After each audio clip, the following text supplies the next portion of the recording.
Alright guys, so today we're running some lights, some recessed lights, 4, and we measure the distance and space it out, drill the hole, ran the wires like this,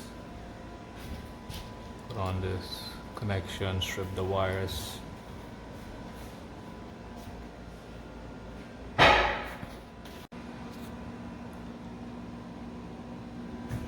So these lights they bought is the wrong ones for the LED recessed lights. This is the wrong one, so we can't connect them.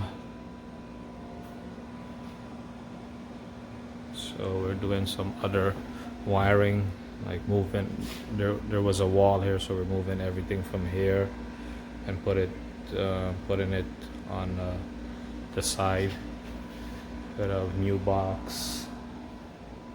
The power is off. We tested everything. Turn off the breaker, tested them, and there was a outlet here hanging somewhere, so we put it on this side of the wall, cut a hole here. This is the box right there, the old wire from on top there. We use some new yellow wires. We're gonna join this here with a junction box and connect it. Ran the wire up here, drilled the hole there.